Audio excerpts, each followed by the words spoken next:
Now, do you think, you know what I'm saying, speaking on some back in the day, because it is a rumor, you know, it wasn't social media back in y'all day, so it was kind of going by hearsay. And if you knew, you knew.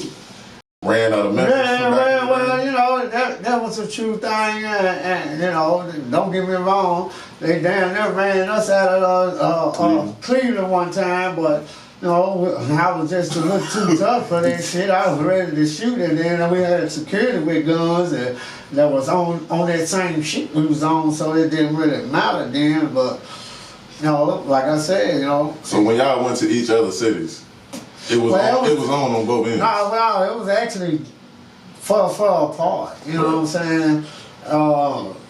When we started, and then when they started, and everything started happening, then it was like they went and came to Memphis, but somebody brought them to Memphis. They didn't put 3 6 Mafia on the bill. You know what I'm saying?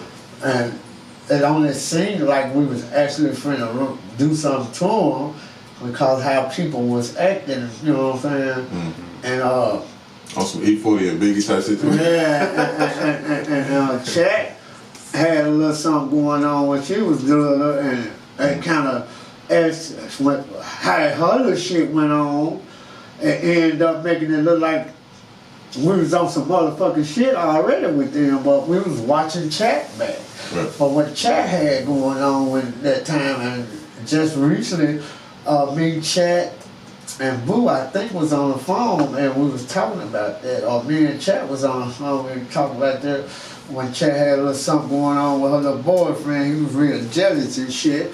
You know, running up on the stage on Chat, and we end up, you know what I'm saying, finna help Chat, you know, from a little nigga and shit. But you know, Chat like this is cool. It ain't what the motherfucker think.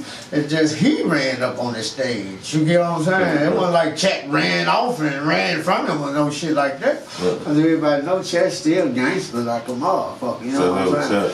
Yeah, shout out to Chat always. And it kind of got hectic right there. You see a lot of niggas from 3 6 Mafia, the Prophet Posse, and a lot of niggas from the neighborhoods we from that's at this show that moved when we moved, you know what I'm saying? So it ended up looking like something that it really wasn't at the time. Then they got the dipping. And when they got the dipping, we ended up pushing off behind them like we was going to get them, but you know, it really was over with. The shit was over with. You know, how can you go get a motherfucker once they done jumped on the bus? You know, I know it's stupid right now. The young niggas shooting that bus and don't know who they gonna hit. Might get a charge, might kill somebody, but back then we wasn't with that shit. We were with fighting. You know what I'm saying? Who really wanted to see a motherfucker dead when you could just kick their ass and send them home? You know what I'm saying? And you know, but it didn't end up being like that. We never actually physically touched each other or tried to fight each other where it got to that point. But it could have got like that. But like I said, for the real story of that shit, when we ran them out of Memphis, we didn't run them out of Memphis. It was a whole bunch of misunderstanding on the bullshit of what was going on then. You get what I'm saying? So that story was just a story that we used or let y'all run with just because y'all wanted to run with it. You know what I'm saying?